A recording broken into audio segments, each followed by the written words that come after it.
IT Spies on Everyone, by user Bicky005.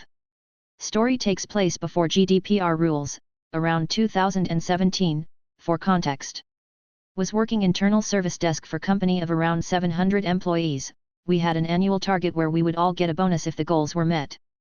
We used Skype for business for calling, meetings, chat, Outlook for mailing. So I was minding my business at someone's desk, installing a new docking station, when they hit me with the next question. Them, so OP, do we get our bonus this year or what? Me, what do you mean? How would I know? This is something HR communicates. Them, come on, don't play dumb.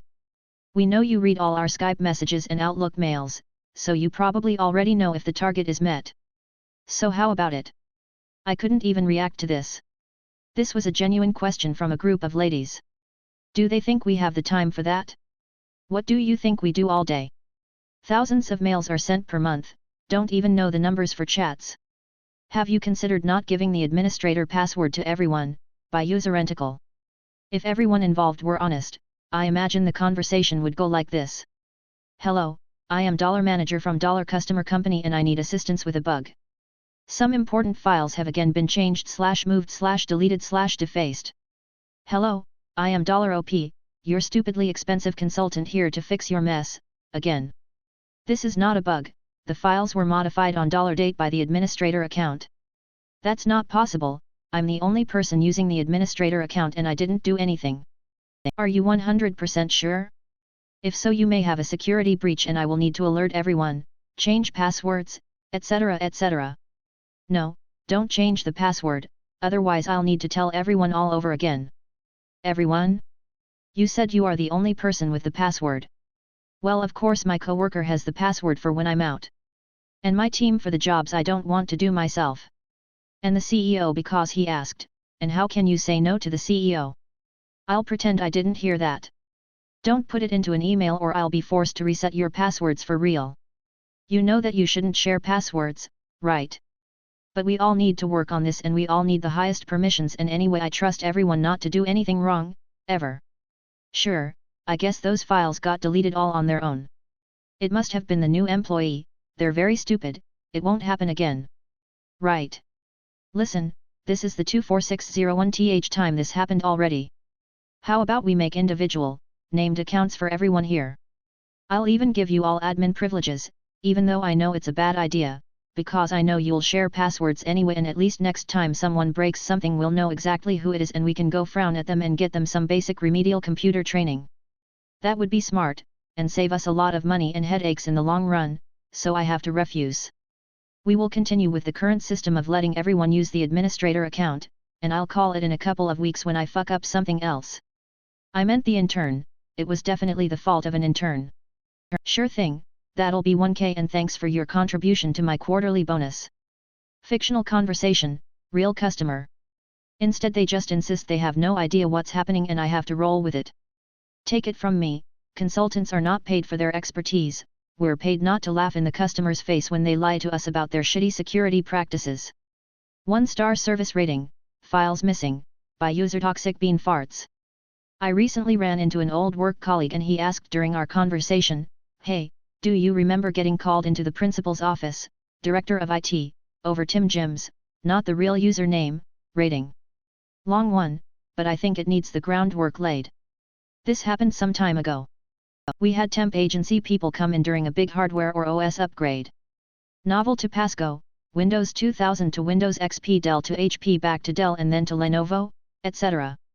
Relevant note, there was a time when most of our remote users had admin rights so that they could more easily deal with printer drivers, USB drives and stuff like that. This, surprisingly, lasted about 4 years, until they pulled the plug with the upgrade to Windows 7. We had a lot of homegrown department-specific applications that interfaced with the mainframe in whatever way required for that department to access their portion of the business.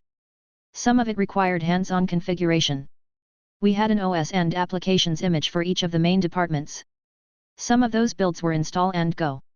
Others had the base applications installed, but they couldn't figure out a way to package some of the configurations, so they became hands-on deployments. To be fair, there was some validity to the fact that users dreaded any of these big changes. Some percentage of people always had issues post-upgrade. The temps would build and deploy the computers during the evening and us full-time would deal with any issues the next morning. Probably due to the fact that people hated these upgrades, management instituted a 5-star rating system for the deployments to try and figure out what was going on. The full-time techs were responsible for making sure that every deployed person responded to the rating sheet on the general portal. The results from that were sent to a couple people tasked with collecting the data. Things went well for me in general. I'd been there for years and was rarely surprised or stumped by anything that came up in that corporate environment. What did surprise me and my manager was the 1-star rating that came in from Tim Jim, complaining that important files were missing. 1 star was obviously abysmal and cause for great concern. I think we'd never seen anything less than 2 and that was super rare. My manager and I were told to show up at the IT director's office at a certain time and we'd call the remote user to see what happened. We were in the director's office on a Polycom. He called the remote person at the specified time. After some general how ya doin' nonsense, he got down to it. Director, tech, me, manager, mine, and manager, his, are here in the office with me. I see that you're having problems with important files missing. Can you tell me what application or process is affected by that, or is it missing documents that you've created? Remote, with no hesitation or shame, or whatever. I let my son use the laptop when I'm not working. He plays Battlefield 1942, which saves his progress.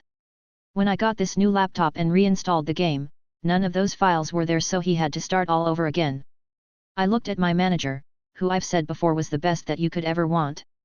He stood up, spread out his arms like Jesus addressing the masses, shook his head and motioned for me to follow him out. Some time later the remote guy's manager told my manager how sorry he was for all of the trouble and the rating. That he had assumed it was just a bad deployment. The director told my manager to connect remotely to the user's laptop, check it for anything that shouldn't be there and to remove admin rights. I'd be paranoid too if I was this bad at computers, by user Skyraker beyond. This one happened a few years back. A client had ordered a series of upgrades to their office's CCTV system without informing us their full course MSP, which was always a treat because we actually have in-house vendors to handle that kind of thing so we can ensure the work is up to standard, but this particular client never bothered to follow those directives and just hired randos to install whatever crap they had laying around. Anyways, we get a call one summer evening about how the service has been installed and set up according to the specifications of the boss lady, who for the purpose of this story I will be calling Weenie Fried. As this is the first time any of us are hearing about an install, I call Weenie Fried and she tells me that she wanted to file for an install with us, but couldn't remember her account password. In fact, she hadn't been able to remember her password for months and had just not been sending in tickets. I get this resolved pretty quick, and move on to ensuring the remote DVR equipment has been installed correctly. Spoilers, it hasn't. The drives aren't formatted correctly, and while the cameras work they can't record anything. I call the vendor, and they agree to send a tech out to fix it, and I get back to running Weenie Fried through the setup. This system uses an IP access portal with an admin username and password. The default is admin, and part of our standing guidance was do not use admin. So Weenie Fried lets me know she had it changed during the install. Once she can access the portal and I show her how the cameras work, she asks me if I can make it impossible to access the remote portal via IP. I let her know that we could take the device off the network or close the portal, but then she wouldn't be able to access it. I would like to know why she wants this. It turns out Weenie Fried is terrified her staff are spying on her. She believes they hacked the previous camera system and had ordered the cameras to follow her and report on her activities. That's why she had the previous working system replaced. But she fears the VE already hacked the new system, which has only been operational for less than a day, and wants to know if there's any way she can have access to it while preventing them. Which, you know, is the entire purpose of having a password. I ask if she's shared the credentials with them. Of course she hasn't. Me, I guess you could change the password. No way, I'd never remember it. It's already too complex. They're not guessing the password anyways, they're hacking it, I told you. Me, referring to the notes she's shared with us. You have it listed here that the password is password. Yes. Me, you know, password is the most obvious password and I will have to advise that you change it. Have you tried a combination of numbers and letters? No, that's too complex. Can I just do numbers? Me, I suppose. Alright, I've got it. The new password will be 12345. Me, Sato voice, I get why you're so paranoid now. The last time I got a call from a family member for help, by user brat_tilf. So, my wife and I were out shopping, at Salvation Army actually, when our second oldest daughter messaged her, not sure why her and not me, about her PC issue. My wife let me know and I called her. She was in a panic. I'm like, what's going on? She says that her laptop booted super slow, like half an hour, and that everything was running stupid slow. I told her to put down the panic and unplug the laptop. She went ballistic. What do you mean? What does that have to do with anything?